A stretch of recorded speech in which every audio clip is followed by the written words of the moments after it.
ഏതാണ്ട് ഒരു കരാറ് തന്നെയാ. ആ, എന്നെ കൈമാറ്റം ചെയ്യാനുള്ള കരാറാണോ?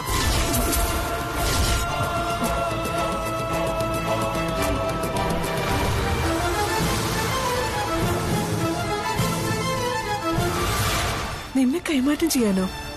ആ, ആദ്യമായി കല്യാണം തീരുമാനിക്കുന്ന കാര്യമാണോന്ന്. അതൊക്കെ നീ അതിന്റെ സമയവും പറഞ്ഞാ മതി. സസ്പെൻസ് ആക്കാതെ കാര്യം പറ. എന്താച്ചാ? ഇല്ലെങ്കി അമ്മ തന്നെ പറ. എന്താ മാമനോട്ട് നിങ്ങൾ സംസാരിച്ചത്? വഴിയെ മനസ്സിലാവുന്നു പറഞ്ഞില്ലേ? എനിക്കിങ്ങനെ വഴിയെ പോകുന്നവര് പറഞ്ഞറിയണ്ട. എന്റെ സ്വന്തം അച്ഛനോ അമ്മയോ പറഞ്ഞറിഞ്ഞാ മതി. ഇത് വലിയ കഷ്ടമായല്ലോ ജയേട്ടാ. കഷ്ടാവണം. ഞാൻ വന്നപ്പോഴേ ശ്രദ്ധിച്ചു, ACP കൃഷ്ണപ്രസാദിന് ഒരു ഭാവമാറ്റം. ഏയ്, അങ്ങനെയൊന്നുമില്ല. നിനക്ക് തോന്നുന്നതാവും. തോന്നാൻ ഞാനെന്താ ആദ്യമായിട്ടാണോ മാമനെ കാണുന്നത്? ഒരു അന്യഗ്രഹ ജീവിയെ നോക്കുന്ന പോലെയാ മാമൻ എന്നെ നോക്കിയത്. നിന്റെ കോലം കണ്ടിട്ട് തന്നെ ഇത് എന്തൊരു വേഷമടി. ഈ വേഷത്തിന് എന്താ ഒരു കുറവ്? അമ്മ തന്നെ തെച്ചെന്ന ഡ്രസ്സല്ലേ ഇത്? ആണോ? എന്നാ പോട്ടെ. മലക്കമറിച്ചിൽ ഒഴിവാക്കി കാര്യം പറ. എന്ത് കാര്യം? മാമൻ എന്താ ഇപ്പൊ ഒരു മനമാറ്റം? അതെനിക്കാണോ അറിയുന്നേ? എനിക്കും അറിയില്ല. രണ്ടും കള്ളന്മാരാ. എന്തോ വലിയ രഹസ്യം എന്റെ അടുത്തുനിന്ന് ഒളിപ്പിച്ചു വച്ചിരിക്കുക. കള്ളനും കള്ളിയും. ഒന്നു മാത്രം നിങ്ങൾ ഓർത്തോ, നിങ്ങൾക്ക് അവളാണ് വലുതെങ്കിൽ ഈ നിമിഷം ഒഴിവാവാൻ ഞാൻ തയ്യാറാ. പക്ഷേ ഈ ഭൂമിയിൽ നിങ്ങളും ആദ്യം തുളസിക്കൊപ്പം ജീവിക്കുന്നത് കാണാൻ ഞാൻ ഉണ്ടാവില്ല എന്ന് മാത്രം.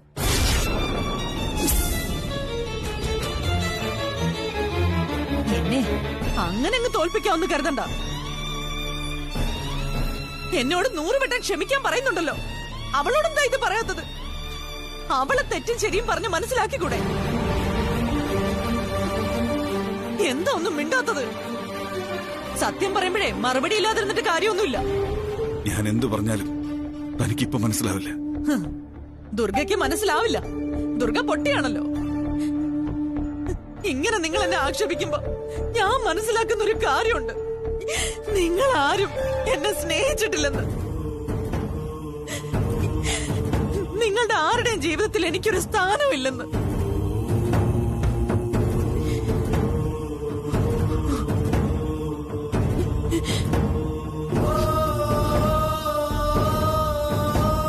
ദുർഗ, ഇത്രയും നേരം താൻ പറഞ്ഞതൊക്കെ ഞാൻ കേട്ടു. പക്ഷെ ഇപ്പൊ പറഞ്ഞത് മാത്രം താൻ പറയരുത്. തന്റെ ഏത് തീരുമാനത്തിനും ഒപ്പം നിന്നിട്ടുള്ളവരാ ഞാനും ആദി. തന്റെ ഇഷ്ടത്തിന് മാത്രം പ്രാധാന്യം നൽകി താൻ പറയുന്നത് മാത്രം അനുസരിച്ചു. ഞാൻ തന്നെ എങ്ങനെയോട് അവോയ്ഡ് ചെയ്ത്? ഞാൻ തന്നെ ഒരുപാട് സ്നേഹിച്ചു, ഇപ്പോഴും സ്നേഹിക്കുന്നു. അതൊരു തെറ്റാണെന്ന് മറ്റുള്ളവർക്ക് തോന്നുമായിരിക്കാം. പക്ഷെ എന്റെ ഏറ്റവും വലിയ ശരി അതാണ്. ഞാൻ വിവാഹം കഴിച്ച എന്റെ ഭാര്യയെ ഞാൻ സ്നേഹിക്കുന്നു, എന്റെ ജീവനേക്കാളേറെ.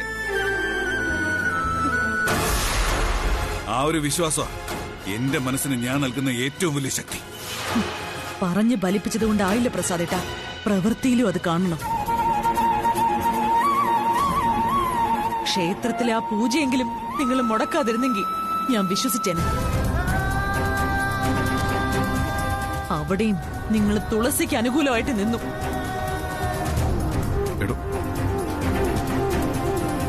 എല്ലാത്തിനും എന്റെ മരുമകളല്ലേ എന്നുള്ള ന്യായവും.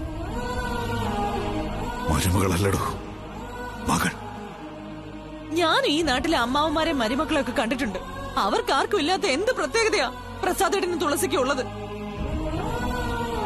അപ്പോ ഈ കാണിക്കുന്ന സ്നേഹമൊക്കെ അഭിനയം. എന്നെ തോൽപ്പിക്കാനുള്ള അഭിനയം.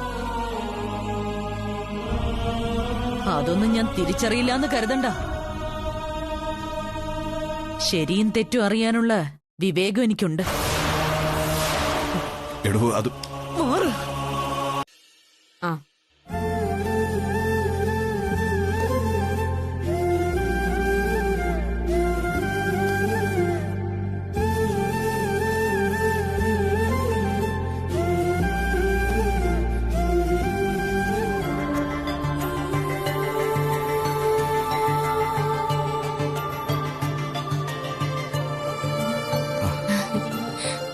എന്തൊക്കെ ഇതൊക്കെ നിനക്കുള്ളതാ. എനിക്കോ? ആ ഇത് കുറച്ച് സ്വീറ്റ്സ്, ചോക്ലേറ്റ്. ഓ, എന്റെ ഫേവറേറ്റ് ചോക്ലേറ്റ്. അത് അറിയാവുന്നുണ്ടല്ലേ മാമ വാങ്ങിച്ചത്. പണ്ടൊക്കെ മാമൻ എന്നെ കാണാൻ വരുമ്പോ ഇത് കൊണ്ടുവരാറുണ്ടായിരുന്നു. ഇപ്പൊ കൊണ്ടുവന്നിരിക്കുന്നത് നിന്റെ മാമനല്ലടി, അച്ഛനാ. അല്ല, ഇന്നെന്താ പ്രത്യേകത? ആരുടെയെങ്കിലും ബർത്ത്ഡേ ആണോ? ആ, നിനക്കൊരു ചോക്ലേറ്റ് വാങ്ങിക്കാൻ ഒരു കാരണത്തിന്റെ ആവശ്യമുണ്ടോ എനിക്ക്? അതില്ല. ഇതെന്തൊക്കെയാ കവറില്? ആ,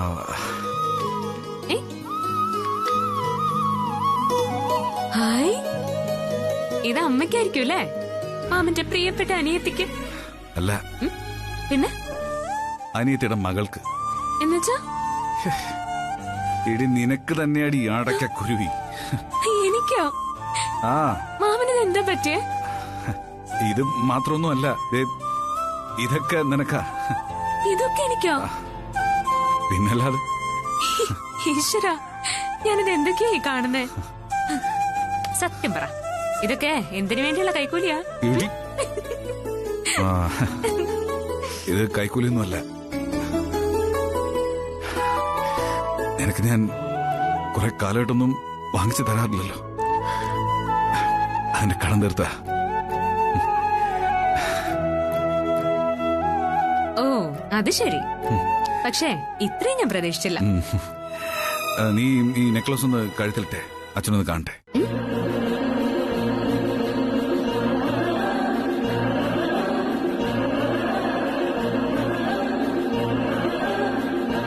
അച്ഛനോ?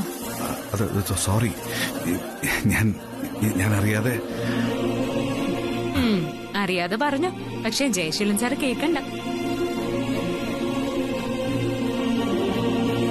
മാമനാണെന്ന് പറഞ്ഞിട്ട് ഒരു കാര്യമില്ല.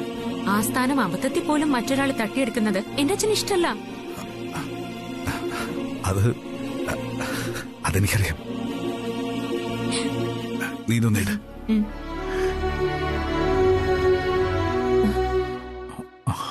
ഇതെന്താ കൊറേ നേരം ആയല്ലോ? എന്തോ ചേട്ടാ? അവിടെ അച്ഛനും മോളും തമ്മിലുള്ള സ്നേഹം പങ്കുവെക്കില്ല. സ്നേഹം പങ്കുവെക്കലോ? നോക്കാം. പ്രസാദേട്ടൻ വന്നിട്ടുണ്ടോ? വന്നിട്ടുണ്ടെന്ന് മാത്രമല്ല, കൈ നിറയെ തുളസി മോൾക്ക് ഇഷ്ടപ്പെട്ട സമ്മാനങ്ങളുമായിട്ടാ പ്രസ വന്നിട്ടുള്ളത്. അവരച്ഛനും മകളോടെന്നുള്ള സത്യം തുളസി മോളോട് പറഞ്ഞു? ഇതുവരെ പറഞ്ഞിട്ടില്ല. പ്രസ പറയോ നോക്കാം. ഈശ്വര, തുളസി മോൾക്ക് ആ സത്യം ഉൾക്കൊള്ളാനുള്ള കരുത്തുണ്ടായാൽ മതി.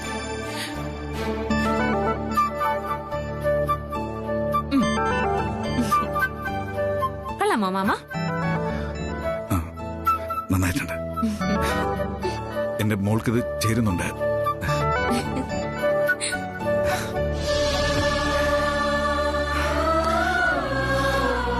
നിനക്ക് ഇനി എല്ലാം വാങ്ങിച്ചു തരുന്നുണ്ട്. ആ, എന്നിട്ട് വേണം ആദ്യം എന്നോട് അസൂയ തോന്നാൻ. വേണ്ട മാമ, അവൻ മാമന്റെ മോനല്ലേ. അവനോടുള്ള അത്രയും സ്നേഹം മരുമകളായി എന്നോട് കാണിക്കണ്ട. അവനതൊന്നും ഇഷ്ടപ്പെടില്ല. അവൻ നീ എന്റെ മോള്. ഇപ്പൊ മനസ്സിൽ എന്തോ പറഞ്ഞല്ലോ. ആ, പറഞ്ഞു. നീയും എന്റെ മോളാന്ന്. ആ, പറയുന്ന കേൾക്കാൻ നല്ല സുഖമുണ്ട്. പക്ഷേ ഉപ്പോളം വരില്ലല്ലോ ഉപ്പിലിട്ടത്.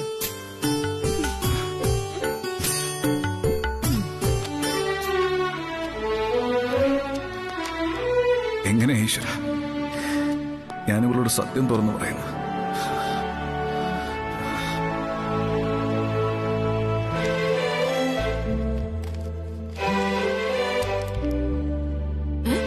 ഇതെന്താ രണ്ടുപേരും ഒളിച്ചു നിൽക്കുന്നേ?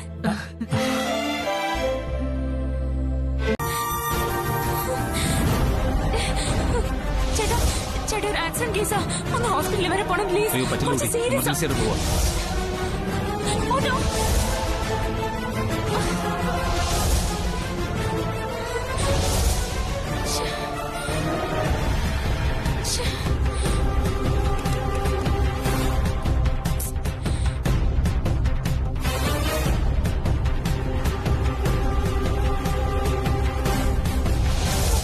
ഹലോ.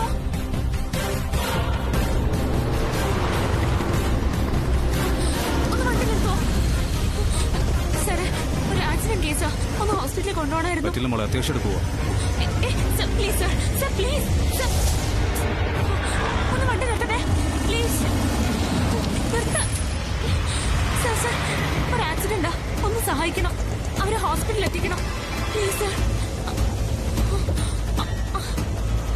ദുർഗാമ്മയായിരുന്നോ? ദുർഗാമ്മ, ഒരു ആക്സിഡന്റ് കേസാ, എങ്ങനെയാ നമുക്ക് അവരെ ഹോസ്പിറ്റലിൽ കൊണ്ടുപോകണം? ദുർഗാമ്മ പ്ലീസ്, ഓരോ നിമിഷം ബലപ്പെട്ടതാ, ഒന്ന് കൊണ്ടുപോകാൻ സഹായിക്കോ? നീ മനഃപൂർവ്വമല്ലേ എന്റെ വണ്ടി തടഞ്ഞത്? അല്ല ദുർഗാമ്മ, ഞാൻ ആരുടെ കാറാണെന്ന് പോലും നോക്കാതെയാ റോഡിൽ കൈ കാണിച്ചത്. അവരെ പെട്ടെന്ന് ഹോസ്പിറ്റലിൽ കൊണ്ടുപോകണമെന്ന് മാത്രമേ ഞാൻ വിചാരിച്ചുള്ളൂ. കൊള്ളാലോടി നിന്റെ നാടകം. വീട്ടിലെ ഷോ കഴിഞ്ഞിട്ട് ഇപ്പൊ നാട്ടിലോട്ട് ഇറങ്ങിയിരിക്കല്ലേ? ദുർഗാമ്മ, നമ്മൾ തമ്മിൽ എന്തൊക്കെ പ്രശ്നം ഉണ്ടെങ്കിലും അത് നമുക്കിടയിലെ പ്രശ്നമല്ലേ, ഇതൊരു മനുഷ്യജീവന്റെ പ്രശ്നമാ. നീ മനുഷ്യന്റെ ജീവിതം വെച്ച് തന്നെയാണല്ലോ ഇതുവരെ കളിച്ചത്. വഴി അങ്ങോട്ട് മാറി നിക്കടി, വണ്ടി എടുക്ക. ചേട്ടാ പ്ലീസ്, ചേട്ടാ ഒന്ന് നിർത്ത് പ്ലീസ്. അതെ, ദുർഗാമ്മ പ്ലീസ്, ദുർഗാമ്മ സമയം പോവാ, ഈ നഷ്ടപ്പെടുന്ന ഓരോ സമയവും വിലപ്പെട്ടതാ. ഒന്ന് ഇറങ്ങും മാഡം, എമർജൻസി ആയതുകൊണ്ടല്ലേ. ഒന്നിങ്ങോട്ട് ഇറങ്ങൂ. ദുർഗാമ്മ പ്ലീസ് ഒന്ന് ഇറങ്ങ. ചേട്ടാ ആരെങ്കിലും ചെന്ന് സഹായിക്കാം. ചെല്ല.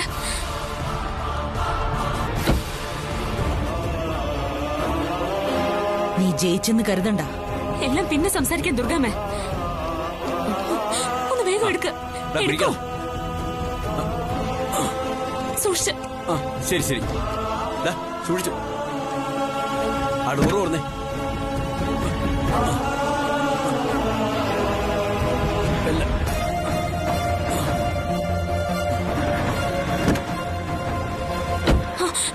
ദുർഗമ്മ, വേറൊരു വണ്ടി എടുത്ത് പോയിക്കോ, ഞാൻ കാർ വീട്ടിലെത്തിക്കാം. എടി,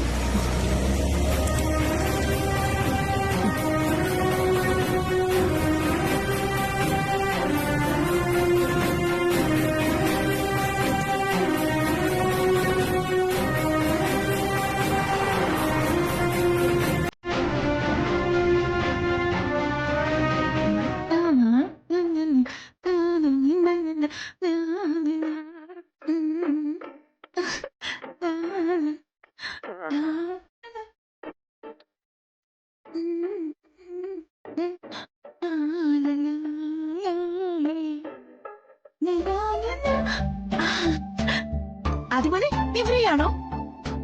എനിക്കൊരു ചായ വേണമായിരുന്നു. അതിനെന്താ, ഞാൻ ഉണ്ടാക്കി തരാലോ. അതിനു മുമ്പ് നമുക്കൊരു ടിക്ടോക്ക് ചെയ്താലോ? വാ. കാതൽ മന്നനായി നീയും. ടിക്ടോക്ക് എല്ലാം നിരോധിച്ചിട്ട് കുറെ കാലമായി ആന്റി. അതൊക്കെ വെറുതെ പറയുന്നല്ലേടാ. നീ ഇങ്ങോട്ട് വന്ന് നമുക്ക് ഡാൻസ് ചെയ്യാം. വാ. കാതൽ മന്നനാവും നീയും. ആന്റി എനിക്ക് ചായ എടുക്കുന്നുണ്ടോ? അല്ലെങ്കിൽ വേണ്ട, ഞാൻ അമ്മയോട് പറയാം. നിക്ക് നിക്ക് നിക്ക്, അതിന്റെ അമ്മ അടുക്കളയിൽ ഇല്ലല്ലോ. അമ്മ ഷോപ്പിംഗ് കഴിഞ്ഞിട്ട് ഇതുവരെ വന്നില്ലേ? ഇല്ല. എന്നാ പിന്നെ ആതിരോട് പറയാം എനിക്കൊരു ചായ കോഫി ഉണ്ടാക്കി തരാൻ. ആതിരോട് പറയുന്നതൊക്കെ നല്ല കാര്യം തന്നെയാ, പക്ഷേ ആതിരയും പോയിരിക്കാണല്ലോ. ആതിര തന്നെയാണ് ഇനി മുതൽ നിനക്ക് ചായയും കോഫിയും ഒക്കെ ഉണ്ടാക്കി തരേണ്ടത്. അവളാ നിന്റെ എല്ലാ കാര്യങ്ങളും നോക്കേണ്ടവള്. അക്കാര്യത്തില് നീ ഭാഗ്യവാനാ മോനെ. എന്ത് ഭാഗ്യം? അല്ല, വിവാഹം കഴിക്കുന്നതിന് മുമ്പ് തന്നെ ഭാര്യയാവാൻ പോകുന്നവരുടെ കൈപ്പുണ്യം അറിയാൻ പറ്റുമല്ലോ. ആ കൈപ്പുണ്യെ ഞാൻ ഒരുപാട് അറിഞ്ഞിട്ടുള്ളതാണ്. ഏതെങ്കിലും ഹോട്ടലിൽ ബുക്ക് ചെയ്ത് ചെട്ടിനാട് ചിക്കനും മലബാർ ചിക്കനും എന്നൊക്കെ പറഞ്ഞ് വരുത്തുക. എന്നിട്ട് സ്വന്തമായിട്ട് ഉണ്ടാക്കിയതാണെന്ന ലേബൽ ഒട്ടിച്ച് ഞങ്ങളെ കൊണ്ട് കഴിപ്പിക്കുക. ഒടുക്കം തൊണ്ടിയോടെ ഞങ്ങൾ അവളെ കൈയോടെ പിടിക്കുക. ഇതല്ലേ ഇത്രയും കാലം അവൾ ഉണ്ടാക്കിയ കൈപുണ്യം. നിനക്കിപ്പോ എന്താ വേണ്ടത്? ഒരു കോഫി വേണം, അത്രയല്ലേ ഉള്ളൂ. അതിന് ഇത്രയും വലിയ വിശദീകരണത്തിന്റെ ആവശ്യമൊന്നുമില്ല കേട്ടോ. കാതൽ മന്നനാ. അതേ, കോഫി അടിച്ചിട്ട് നമുക്ക് ടിക്ടോക്ക് ചെയ്യണം. പിന്നെ തരില്ല. ഇങ്ങോട്ട് ദുർഗേച്ചി. വേണ്ട ദുർഗേച്ചി, ഇല്ല തരില്ല. വാങ്ങിക്കാല്ലേ? അമ്മ തരില്ലെന്നാ പറഞ്ഞേ. വേണ്ട ദുർഗേച്ചി, പറയുന്ന ഒന്ന് ഇല്ല കേൾക്കില്ല. തരില്ല. കൊടുക്കാദ്യട്ടാ കൊടുക്ക. എന്തിനാ കാർ എത്തിക്കുന്നേ? ദുർഗേച്ചി വേണ്ട. തരില്ലെന്നല്ല പറഞ്ഞേ. ദുർഗേച്ചി പറയുന്ന ഒന്ന് കേൾക്ക്. ദുർഗേച്ചി. മോളെ എന്താ? ഞാൻ ഈ കാറില് വഴിയിൽ ആക്സിഡന്റ് പറ്റിക്കിടന്ന ഒരു സ്ത്രീയെ ഹോസ്പിറ്റലിൽ കൊണ്ടുപോയി. അതിന്റെ ദേഷ്യത്തിന് ഇവര് കാർ കത്തിക്കാൻ പോവാ. ദുർഗേച്ചി പറയുന്ന ഒന്ന് കേക്ക്. ദുർഗേച്ചി എന്തേ കാണിക്കുന്നേ? അങ്ങോട്ട് മാറി നിക്കേ.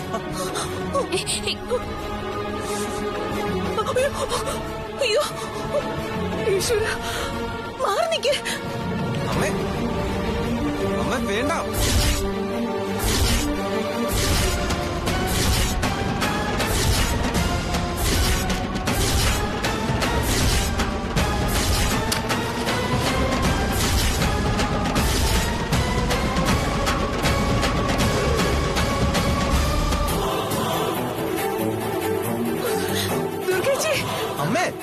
വേണ്ട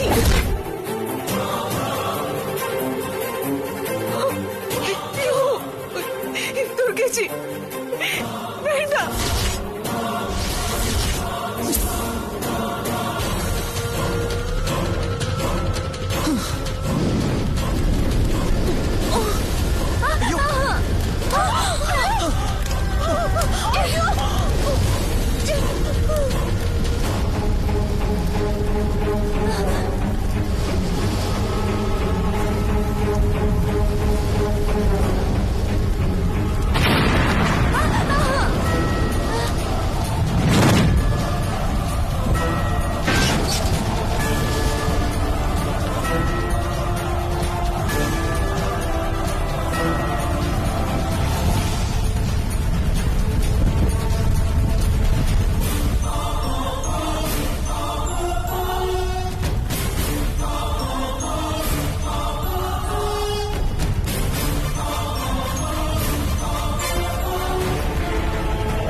ദുർഗേച്ചി കത്തട്ടെ, ഇതെന്റെ പ്രതികാരമാ. ACP കൃഷ്ണപ്രസാദിന്റെ കാറിൽ തൊട്ട് അശുദ്ധമാക്കിയതിനുള്ള എന്റെ പ്രതികാരം. എന്റെ കാറ് നിന്റെ ഈ മോള് ഒരു ശവവണ്ടിയാക്കി മാറ്റാൻ ശ്രമിച്ചു.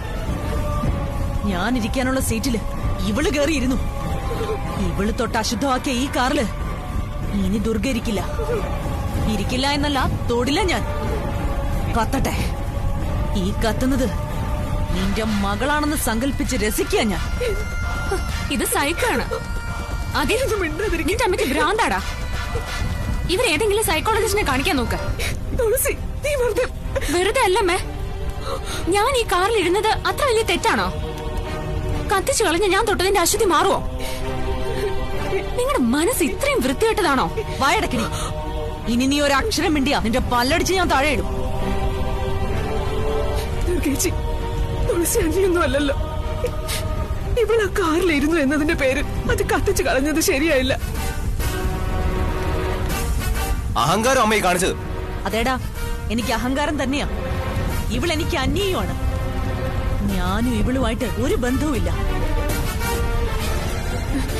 ബന്ധമില്ലെന്നോ? ദുർഗേച്ചി, തുളസി നിങ്ങൾക്ക് അന്യല്ല, നിങ്ങളുടെ സ്വന്തം മകളാ. എന്താ നാവിറങ്ങിപ്പോയോ എല്ലാവരുടെയും? നാട്ടുകാരുടെ മുമ്പിൽ എന്നെ കൊച്ചാക്കാനായിരുന്നു ഇവളുടെ ശ്രമം. ഇനി അങ്ങനെ ഒരു ശ്രമം നിന്റെ അടുത്തുനിന്ന് ഉണ്ടാവാൻ പാടില്ല.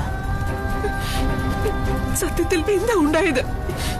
ദുർഗേച്ചി ഇത്ര മാത്രം ദേഷ്യപ്പെടാൻ എന്താ കാരണം? ജയേട്ടാ, എവിടേക്കാ പോകുന്നേ? ദേവമംഗലം വരെ ഒന്ന് പോണം. എന്തിനാ?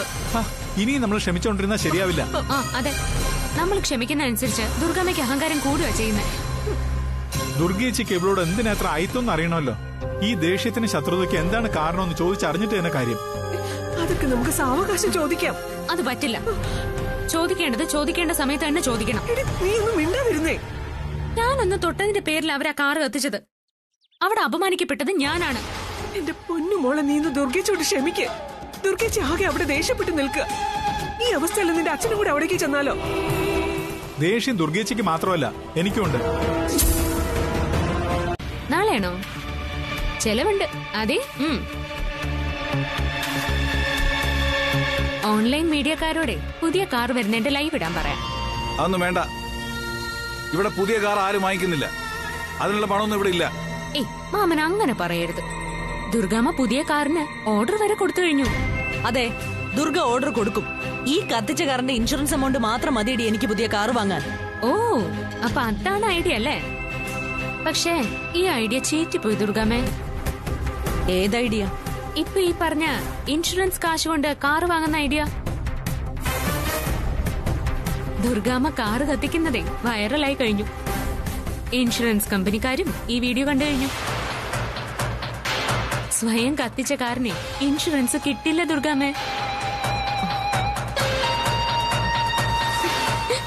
സുകുമാരക്കുറുപ്പിന്റെ ഐഡിയ പോലെ ഇതും ചീറ്റിപ്പോയി. നിങ്ങള് സ്വന്തം കാറ് കത്തിച്ച് കോമാളിയായത് മാത്രമാണ് ഈ കളിയിൽ നിങ്ങൾക്ക് ലാഭം. നീ അത് അന്വേഷിച്ചോ? അന്വേഷിക്കാൻ എന്താ ഉള്ളത്? മാമനല്ലേ അടുത്ത് നിൽക്കുന്നേ. നീ മാമനോട് ചോദിച്ചു നോക്ക്. അതി, നീ കോള് കട്ട് ചെയ്യേ. ഈ വീട്ടിൽ കയറാൻ പറ്റാത്തോണ്ട് വീഡിയോ കോളിലൂടെ വന്നിരിക്കുക. അതി, ഫോൺ കട്ടിയല്ലേ? ഒരു കാര്യം കൂടി പറഞ്ഞോട്ടെ ദുർഗമ്മേ, പേടിച്ചിട്ടാ ഞാൻ അങ്ങോട്ട് വരാത്തെ. ഇനി ഞാൻ കേറിയാ അതും പറഞ്ഞ് നിങ്ങൾ ആ വീട് തന്നെ കത്തിച്ചാലോ? അഹങ്കാരി, അവക്ക് ഞാൻ വെച്ചിട്ടുണ്ട്. അപ്പൊ ഇൻഷുറൻസ് കിട്ടില്ല എന്ന് ഉറപ്പായി. കിട്ടിയില്ലെങ്കിൽ വേണ്ട. ഇനി അതും പറഞ്ഞ് എന്നെ പേടിപ്പിക്കണ്ട.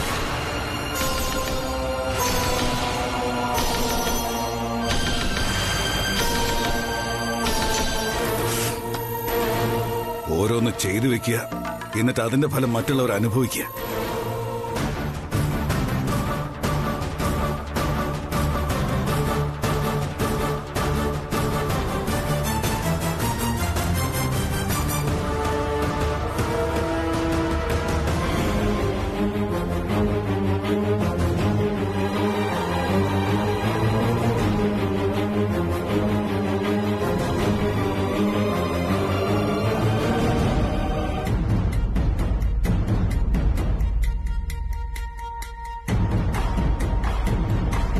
എന്റെ അമ്മു ഇപ്പൊ തന്നെ വ്യൂവർഷിപ്പ് 50K ആയി. ഈ നിലയ്ക്കാണെങ്കിൽ 1 മണിക്കൂറിനാവും 1 മില്യൺ അടിക്കും. നിസ്സാര കാര്യമാണത്. ഒരു ACPയുടെ ഭാര്യ കാറ് കത്തിക്കാന്നൊക്കെ പറഞ്ഞ എന്താ ആദ്യത്തെ ഇതൊക്കെ? അല്ല, ശരിക്കും നിന്റെ അമ്മയ്ക്ക് എന്താ പ്രശ്നം? തുളസി കയറിയ കാറ് കത്തിച്ച സ്ഥിതിക്ക് നീ അവളെ കല്യാണം കഴിച്ച അവളെ തന്നെ നിന്റെ അമ്മ കത്തിക്കുമല്ലോ. ഒന്ന് പോടാ അവിടുന്ന്. നിന്റെയൊക്കെ വർത്താനം കേട്ടതൊന്നും നിനക്കൊന്നും എന്റെ അമ്മയും അമ്മയുടെ സ്വഭാവത്തെ കുറിച്ച് അറിയില്ലെന്ന്. ആദ്യമായിട്ട് കാണുകയല്ലേ എല്ലാരും. ആദി, നിന്നെ വിഷമിപ്പിക്കാൻ പറഞ്ഞല്ലടാ. പിന്നെ പിന്നെ എന്താ ഈ പറയുന്നതിന്റെ അർത്ഥം? ഞാൻ നിങ്ങളുടെയൊക്കെ മുമ്പില് കോമാളിയായിപ്പോ. സോറിടാ, ഒരു ഓളത്തിലങ്ങ് പറഞ്ഞു പോയതാ. പിന്നെ ഈ വീഡിയോ ഇപ്പൊ വൈറലാ. നിന്റെ അമ്മയെ ഞങ്ങളൊന്ന് പോയി കണ്ടാലോ? ഞങ്ങളെല്ലാരും കൂടി പറഞ്ഞ അമ്മയ്ക്ക് ചിലപ്പോൾ മാറ്റം ഉണ്ടാവും. എടാ, ഒരു മാറ്റം ഉണ്ടാവാൻ പോകുന്നില്ല. ഓരോ ദിവസം കഴിയുന്തോറും കൂടിക്കൂടി വരിക. ഇത്രയും ശത്രുത ഈ ലോകത്ത് ഒരു മനുഷ്യനുണ്ടാവില്ല. എടാ, വന്ന് തുളസിയെ കാണുന്നത് പോലും അമ്മയ്ക്ക് ചെകുത്താൻ കുരിശ് കാണുന്ന പോലെയാ. അതി, ഇങ്ങനെ പോയാൽ ശരിയാവില്ല. ഉടനെ നമ്മൾ മറ്റെന്തെങ്കിലും ഒരു വഴി കണ്ടേ പറ്റൂ. അമ്മയുടെ മനസ്സ് മാറ്റണം. അല്ലെങ്കിൽ നിങ്ങളുടെ കല്യാണ ദിവസം എന്താ സംഭവിക്കുമെന്ന് പറയാൻ പറ്റില്ല. എങ്ങനെ മനസ്സ് മാറ്റാന്നാണ് നീ ഉദ്ദേശിക്കുന്നത്?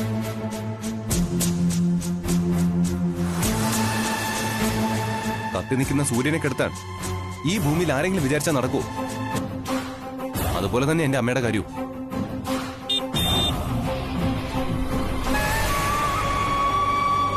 തുളസി ഇരുന്നുണ്ട്. നിങ്ങൾ സംസാരിക്കും, ഞങ്ങൾ പോവാ. എന്നാ വരട്ടെ.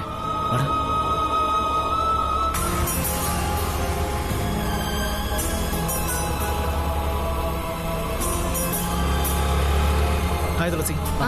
ഹായ്. ബൈ.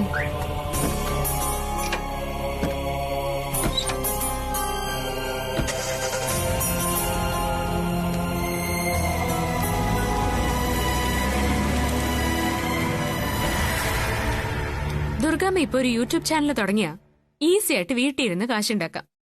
1 ഫോളോവേഴ്സ് ആയിരിക്കും. ജയ, അവര് പിന്നെ നിർദ്ദേശിച്ചത് DNA ടെസ്റ്റാണ്. അതത്ര ഈസിയാണോ? നാട്ടുകാർ മുഴുവൻ അറിയില്ലേ? അല്ലെങ്കിൽ ഇപ്പൊ തന്നെ ദുർഗേച്ചി തുളസി കയറി കാറ് കത്തിച്ചു എന്ന് തന്നെ വലിയ ചർച്ചാ വിഷയമായിട്ടുണ്ട്. അറിയാം. ചില പത്രക്കാർ വരെ ഈ കാര്യം എന്നെ വിളിച്ച് അന്വേഷിച്ചു. അതൊരു ഫേക്ക് ന്യൂസ് ആണെന്ന് പറഞ്ഞ ഞാൻ രക്ഷപ്പെട്ടത്. കാറ് കത്തിക്കാന്നൊക്കെ പറഞ്ഞ ദുർഗേച്ചിയുടെ മനസ്സിൽ എന്തുമാത്രം വിരോധം തുളസിയോടുണ്ടെന്ന് നമ്മൾ മനസ്സിലാക്കണം. സ്വന്തം മകളോടാണ് ഈ അകൽച്ച കാണിക്കുന്നത്. ഇനി നാളെ തുളസി സ്വന്തം മകളാണെന്ന സത്യം തിരിച്ചറിയുമ്പോൾ ഈ കാര്യങ്ങളൊക്കെ എങ്ങനെയാകും ദുർഗേച്ചി കാണുക? ഇത്രയും ദേഷ്യം കാണിച്ച ഒരാൾക്ക് മകളെ സ്നേഹത്തോടെ സ്വീകരിക്കാൻ കഴിയുമോ? ഇതിനൊന്നും എനിക്ക് ഒരു ഉത്തരവില്ല ജയ. വിധി നമ്മളെ കൊണ്ട് ചെന്ന് എത്തിച്ചത് ഒരു വലിയ ചുഴിക്കകത്ത. അതിനകത്ത് കിടന്ന് ഞാൻ വട്ടം ചുറ്റുന്നു. ഇക്കാര്യത്തിൽ തെറ്റുകാര് ഞാനും പ്രിയയോ. കുഞ്ഞുങ്ങളെ മാറ്റാനായി പ്രിയ പറഞ്ഞപ്പോ ഞാൻ സമ്മതിക്കരുതായിരുന്നു. പ്രിയയും ജയനും സ്വന്തം മകനെ ഞങ്ങൾക്ക് നൽകാൻ മനസ്സ് കാണിച്ചത് നമ്മുടെ കുടുംബത്തിലെ സന്തോഷം സമാധാനം നിലനിൽക്കാൻ വേണ്ടിയല്ലേ? അതെങ്ങനെ തെറ്റാവും ജയ? അതെ, പക്ഷേ വിചാരിച്ച പോലെ അല്ലല്ലോ കാര്യങ്ങൾ ചെന്നെത്തിയത്. അത് നമ്മുടെ വിധി. ഇങ്ങനെയൊക്കെ സംഭവിക്കണമെന്നും അനുഭവിക്കണമെന്നും വിധിയുണ്ടാവും. ആ വിധിയെ മറികടക്കാൻ ഇനി എന്താ മാർഗമെന്നാ നമ്മൾ ചിന്തിക്കേണ്ടത്. ദുർഗേച്ചിയുടെ മനസ്സിൽ തുളസിക്ക് സ്ഥാനം കിട്ടുന്ന ദിവസമേ പ്രസ ഇപ്പോഴീ പറഞ്ഞ വിധിയെ മറികടക്കാൻ പറ്റൂ. നമ്മുടെ ശ്രമങ്ങൾ അതിനുവേണ്ടി ആയിരിക്കണമെന്നാ എനിക്ക് തോന്നുന്നത്. ശ്രമിക്കാത്തതുകൊണ്ടാണോ ജയ? എല്ലാ വഴിയും നോക്കിയില്ലേ? അതിനിടയിൽ തിരുമേനിയുടെ പ്രവചനവും അതാ എല്ലാം പ്രശ്നമായത്. രാജവർമ്മയുടെ പ്രവചനത്തിന് നമ്മൾ അത്ര പ്രാധാന്യം കൊടുക്കണ്ട. പല രീതിയിൽ ജാതകങ്ങളെയും നാൾ പൊരുത്തങ്ങളെ മാറ്റി മറിക്കുന്നവരെ ജ്യോതിഷികൾ. അങ്ങനെ പണത്തിന് വേണ്ടി ചെയ്യുന്നവരുണ്ടാവാം. പക്ഷെ തിരുമേനി അങ്ങനെ ഒരാളല്ല ജയ. നമുക്ക് തന്നെ എത്രയോ അനുഭവങ്ങളുള്ള കാര്യങ്ങളില്ലേ? തിരുമേനി ജയനും പ്രിയയും തമ്മിലുള്ള വിവാഹം വരെ പ്രവചിച്ച ആളല്ലേ? അത് മറന്നോ? അതൊക്കെ മുൻപല്ലേ. കാലം എത്രയോ കഴിഞ്ഞു. പുഴയുടെ ഒഴുക്ക് പോലും കാലപ്പഴക്കത്തിൽ മാറ്റപ്പെടുന്നുണ്ട്. അതുപോലെ മനുഷ്യ മനസ്സുകളിലെ ചിന്തകൾക്കും മാറ്റം ഉണ്ടാവാം. അന്നത്തെ രാജവർമ്മ പണത്തിന് മൂല്യം കൽപ്പിക്കുന്ന ആളായിരുന്നു. പക്ഷെ ഇന്നത്തെ രാജവർമ്മ പണത്തോട് അമിത താല്പര്യമുള്ള ആളായി മാറിയിട്ടുണ്ടാവാം. നോ ജയൻ, തിരുമേനി അങ്ങനെ വേറൊരു ജ്യോതിഷിയല്ല. ത്രികാലജ്ഞാനമുള്ള ആളാ. അദ്ദേഹത്തിന്റെ വാക്കുകൾ വെറും വാക്കുകളാവില്ല. ഇത്രയും അന്ധമായി രാജവർമ്മയെ വിശ്വസിക്കുന്ന പ്രസയെ ഞാൻ അങ്ങനെ രാജവർമ്മയുടെ വാക്കുകൾ കള്ളമാണെന്ന് മനസ്സിലാക്കിക്കും?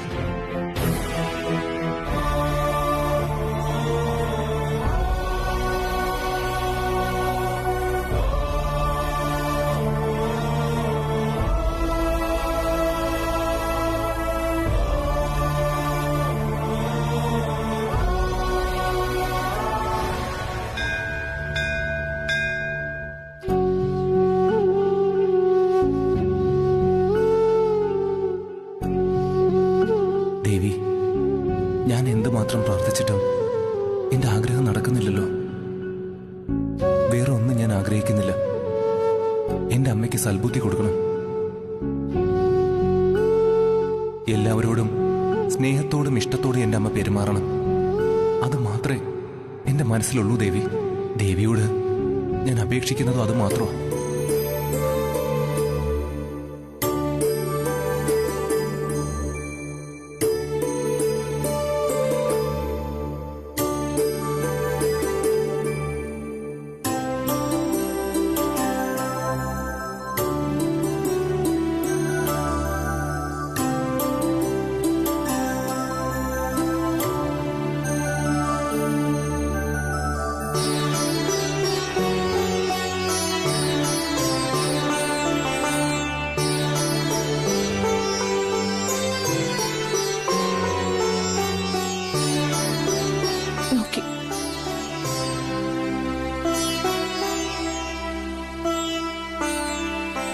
നമസ്കാരം തിരുമേനി. നമസ്കാരം.